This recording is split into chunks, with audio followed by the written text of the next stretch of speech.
Kemarin Intan sudah bahas 4 karya sastra besar. Buat teman-teman yang belum nonton, linknya ada di atas nih, di description box juga sudah Intan tulis. Hari ini Intan mau lanjut ke tema yang kedua, 4 karya romansa besar. Cocok banget dibahas mendung-mendung gini ya guys ya, berasa banget feel romantisnya.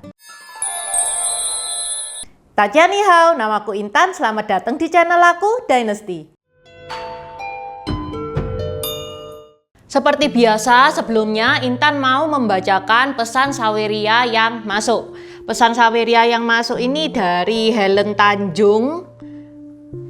Message-nya semangat terus. Terima kasih. Buat teman-teman yang mau mendukung supaya channel Dynasty ini bisa lebih baik lagi, bisa lebih maju lagi, teman-teman bisa mendukung via Saweria yang linknya Intan taruh di description box. Teman-teman juga bisa menyampaikan pesan-pesannya itu bisa berupa dukungan, atau request, atau pertanyaan. Di next video, Intan bacakan semua pesan yang masuk via Saweria. Dukungan sekecil apapun berarti banget buat Intan. Okay, let's start! Terus juga Intan mau nanggepin banyaknya message request yang masuk untuk membahas Sunzi chapter per chapter di videonya Intan Sunzi kemarin. Oke, Intan bakal bahas Sunzi chapter per chapter, tapi Intan selesaikan dulu playlist 4 karya besar ini ya guys ya. Jadi sabar menunggu. 4 kisah cinta yang Intan bahas hari ini itu umurnya sudah ribuan tahun dan diceritakan secara turun-temurun. Ini orang Tionghoa itu kan suka sama cerita-cerita ya guys ya. Apalagi kalau ceritanya itu menyentuh hati sampai kita itu mengeluarkan tisu itu berlembar-lembar. Orang-orang Tionghoa suka banget sama cerita-cerita yang modelannya kayak gitu. Karena yang Intan bahas hari ini tuh lebih ke arah dongeng, legenda, jadi nggak ada cerita pakemnya ya guys ya. Mungkin teman-teman itu pernah dengar cerita ini tapi versinya itu agak lain. Itu nggak apa-apa karena memang nggak ada pakemnya. Ini cerita yang turun-temurun. Oke deh, nggak pakai lama. Langsung Intan bahas apa sih 4 karya romansa besar itu. Yang pertama, cerita kisah cinta antara Sanpo dan Chu Ingtai yang dikenal dengan Sampe Ingtai. Pemeran utamanya si cowok itu namanya Liang Sanpo, yang bahasa Hokkiannya Nyo Sampe. Sedangkan pemeran ceweknya namanya Chu Ingtai, yang bahasa Hokkiannya Gyok Ingtai. Makanya judulnya itu terkenal Sampe Ingtai. Yang bahasa Inggrisnya adalah Butterfly Lovers. Nggak nyambung ya guys ya. Dengerin cerita Intan dulu aja, nanti kan tahu apa maksudnya Butterfly Lovers itu. Jadi ceritanya itu kayak gini, ada seorang keluarga itu terpandang, punya seorang putri. Si putri ini namanya Chu Ingtai. Si putri ini bilang kepada ayahnya kalau dia pengen sekolah. Latar belakang dari cerita Intan ini dinasti Qin ya, itu sekitar tahun 266 sampai 420. Di zaman ini itu memang cewek tidak boleh bersekolah. Wis nasibnya cewek itu ya menikah dan mengabdi sama suami. Itu nasibnya cewek-cewek zaman dulu. Sekolah itu cuman untuk laki-laki. Ingtai itu dia tuh kepengen banget sekolah. Akhirnya sama papanya itu disetujui. Dan salah satu cara supaya Ingtai ini bisa bersekolah, dia harus berpakaian seperti pria. Soalnya kalau wanita tidak boleh bersekolah. Ingtai berhasil mengelabuhi kepala sekolah dan dia berhasil bersekolah di sekolah yang dia impi-impikan. Disinilah Ingtai bertemu dengan seorang pemuda yang bernama Liang Sanpo. Liang Sanpo ini seorang pemuda dari keluarga yang sederhana. Liang Sanpo dan Chu Ingtai ini dia itu klik banget sampai mereka itu mengangkat saudara kemana-mana, mereka itu selalu berdua sampai akhirnya Ingtai itu bucin sama Liang Sanpo. Tapi ya Liang Sanpo enggak karena dipikir Chu Ingtai ini cewek, dipikir Chu Ingtai ini cowok. Pada suatu hari ayahnya Chu Ingtai ini sakit. Mau nggak mau Chu Ingtai itu harus kembali ke rumah. Nah, di sini Cho Ing-tae itu sedih, Liang Sanpo juga sedih karena mereka bakal berpisah ya. Liang Sanpo itu mengantarkan Cho Ing-tae, ya mengantarkan itu tidak sampai ke rumahnya Cho Ing-tae ya, cuman beberapa mil saja mengantar pulang. Ing-tae itu kepengen Liang Sanpo itu mengetahui kalau dia itu cewek. Dia sudah pakai ilustrasi. Saat mereka berjalan, itu mereka lihat ada sepasang bebek. Sepasang bebek itu kalau zamannya dinasti Qin ya, itu simbol sepasang kekasih. Ing-tae itu bilang, kita itu bagaikan bebek itu ya. Sanpo bilang, ya enggak toh, kita ini sama, gendernya sama. Kalau mereka satu cewek, satu cowok, ya beda dong. Ya udah, karena memang Sanpo itu enggak dapet hintnya dari Ing-tae, makanya Sanpo itu ya, makanya Ing-tae akhirnya nyerah. Terus Ing-tae bilang gini, aku mau jodohno kamu loh sama adikku, adik perempuanku. Kamu dateng ya ke rumahku, diiyai sama Liang Sanpo ini. Beberapa bulan kemudian Sanpo menempati janjinya, dia pergi ke rumahnya Ing-tae dan disambut Ing-tae pakai baju perempuan. Dari situlah akhirnya Sanpo itu sadar kalau Ing-tae ini perempuan. Mereka berdua itu ya saling kangen, saling mencintai dan bersepakat untuk sehidup semati. Sayangnya Ing-tae itu sudah dijodohin sama bokapnya. Ing-tae nggak mau, dia bilang loh aku ini sudah punya pacar, nggak mau aku. Nah, ini ada dua versi cerita. Yang pertama, ayahnya Ing-tae nyuruh orang untuk membunuh Sanpo hingga Sanpo meninggal. Versi yang kedua, begitu mendengar Ing-tae mau menikah, Sanpo itu syok, sakit-sakitan sampai akhirnya Sanpo meninggal. Ini ada dua versi cerita. Pokoknya intinya Sanpo meninggal. Di hari pernikahannya Ing-tae pergi ke rumahnya si cowok. Itu kan zaman dulu itu kan kalau adat pernikahan cewek pergi ke rumahnya cowok pakai tandu kan, tandu merah.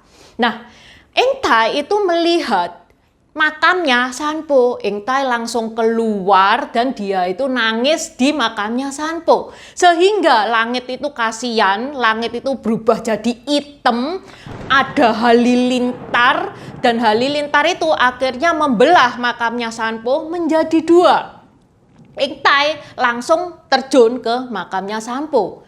Lalu seketika langit kembali cerah lagi dan dari makamnya Sanpo yang terbelah itu keluar sepasang kupu-kupu. Makanya dinamakan Butterfly Lovers. Ini cerita kisah romansa yang pertama sampai Ing-tae. Yang kedua, ini kisah legenda ular putih atau Pai Sejuan. Ini sempat tahun 90-an masuk ke Indonesia dan sempat ngehit. Jadi kelihatannya banyak teman-teman yang sudah ngerti kira-kira garis besarnya cerita kayak gini, ceritanya Pai Sejuan ini gimana. Ini ceritanya ada seorang anak laki-laki kecil, dia itu nyelamatin ular putih dari mara bahaya. Ular putih itu merasa dia berhutang budi sama si anak. Beribu-ribu tahun kemudian, ular putih ini menjelma menjadi seorang wanita cantik bersama dengan temannya, si ular hijau. Si ular putih ini namanya Pai Sejuan, sedangkan yang ular hijau namanya Xiaojing. Pai Sejuan dan Xiaojing itu kepengen mencari orang yang pernah menyelamatkannya beribu-ribu tahun yang lalu. Ada seorang pemuda namanya Xu Xian. Pada suatu hari saat di jembatan, Xu Xian itu melihat ada wanita yang kehujanan. Dia itu kasihan dan ngasihkan payungnya ke wanita itu. Dan wanita itu adalah Pai Sejuan. Singkat cerita mereka berdua saling mencintai dan mereka berdua menikah. Ada seorang biksu yang namanya Fahai. Biksu ini tuh merasa nggak boleh. Ini siluman kok nikah sama manusia, ini nggak boleh. Ini memang bukan kodratnya. Fahai bilang ke Xu Xian, istrimu itu ular loh. Ya Xu Xian nggak percaya, diketawain. Fahai bilang gini, kalau nggak percaya kamu kasih ramuan ini ke istrimu. Ramuan itu dikasihkan sama istrinya, dikasihkan sama Pai Sejuan, dicampurin di minumannya, yang kamu minumin. Setelah Pai Sejuan ini minum, Pai Sejuan tuh merasa dia itu agak gak enak badan, dia pamit mau tidur di kamar. Beberapa jam kemudian, Xu Xian itu masuk ke kamar dan dia tuh melihat bahwa yang tidur itu seekor ular putih besar. Su Xian ini shock banget sampai dia itu koma. Bai Sejuan lihat suaminya seperti itu, dia itu dengan susah payah itu pergi ke Gunung Emai untuk mengambil obat untuk suaminya supaya suaminya itu sadar. Setelah suaminya itu sadar, Su Xian meskipun tahu bahwa istrinya itu ular, dia mau hidup bersama dengan istrinya itu, dia mau. Fahai nggak terima dong. Ular kok hidup sama manusia. Su Xian di penjara, di pagodanya Fahai. Bai Sejuan dan Xiao Jing marah. Mereka berdua itu sampai menciptakan banjir besar. Saking marahnya, dan banjir besar itu menewaskan warga sipil. Ceritanya itu sampai di sini. Legenda ular putih hias ceritanya sampai di sini. Tapi cerita berikutnya itu banyak versi. Versinya itu macem-macem. Kebanyakan dari ceritanya itu Bai Sejuan, Su Xian itu hidup bahagia sampai mereka itu punya anak yang soleh dan soleha. Karya romansa yang ketiga, Nona Meng Jiangniu. Ini kalau teman-teman ingat, Intan pernah bahas ya di videonya Intan di Great Wall, karena memang ini kisahnya berhubungan sama Great Wall. Kalau misalkan teman-teman belum nonton, enggak apa-apa, tak ulangin lagi di sini. Ada sepasang suami istri, Meng Jiangniu dan Fang Xiliang, baru saja menikah 3 hari. Ada tentara dari kekaisaran itu memaksa Fang Xiliang untuk kerja paksa membangun Great Wall, tembok besarnya Cina itu. Meng Jiangniu itu sejak ditinggal sama suaminya itu dia itu merindukan suaminya siang dan malam. Sampai akhirnya Meng Jiangniu tidak tahan kan, dia akhirnya ke Great Wall nyusul suaminya. Dia melewati badai, hujan, terik, panas, dia nggak peduli. Sampai akhirnya Meng Jiangniu pun sampai ke Great Wall. Dia tanya sama orang, "Pak, tahu gak Fang Xiliang ada di mana?" Dijawab, "Loh, Fang Xiliang sudah tewas. Ini nih, di bawah sini nih makamnya." Meng Jiangniu shock, dia menangis, dan tangisannya itu sampai bisa membelah Great Wall sehingga dia bisa melihat mayat suaminya. Great Wall kan kayak gitu ya guys ya. Jadi kalau orang tewas gitu itu dipendem, orang tewas dipendem. Jadi di Great Wall itu ya wis banyak rangka-rangka manusia gitu. Qin Shi Huang, kaisar saat itu, Qin Shi Huang Intan juga pernah bahas, kaisar pertama di China. Kalau teman-teman mau nonton, linknya ada di atas, di deskripsi box juga sudah Intan tulis. Kalau teman-teman sudah lihat, pasti tahu kalau Qin Shi Huang itu orangnya keji, iya kan? Qin Shi Huang, mak pengen tahu si cewek ini siapa? Panggil itu si cewek. Qin Shi Huang tuh kepengen menghukum Meng Jiangniu aslinya karena dia merusak bangunan Great Wall. Tapi saat melihat begitu cantiknya Meng Jiangniu, Qin Shi Huang bilang, "Oh ya udah, nggak apa-apa, suamimu meninggal nggak apa-apa ya. Kawin sama aku aja." Meng Jiangniu itu bilang kayak gini, "Ya udah, aku nggak apa-apa. Jadi selirnya Baginda itu aku nggak apa-apa. Tapi aku punya 3 syarat." Apa itu? Yang pertama, aku mau melakukan upacara untuk suamiku. Yang kedua, aku mau upacara itu berada di jembatan yang tinggi, bawahnya laut. Yang ketiga, aku mau yang ikut upacara itu cuman saya dan Baginda saja. 3 syarat ini juga bukan syarat yang pakem ya guys ya. Ini banyak versi juga. 3 syarat itu apa aja. Pokoknya kayak gini lah ya intinya. Karena memang syaratnya itu bukan syarat yang susah disetujui sama kaisar. Tiba di hari upacara pemakaman, selesai upacara, Meng Jiangniu itu melompat dari jembatan. Itu kisah romansa yang ketiga. Oke, yang keempat. Niu Liang Zhi Niu. Itu cerita tentang gadis penenun dan penggembala sapi. Ceritanya ini agak mirip-mirip legenda Indonesia Joko Tarub guys. Jadi gini, ada anak dari kerajaan surga, putri surga itu main-main ke bumi. Dia mandi di danau, dilihat sama pengembala sapi yang namanya Niulang.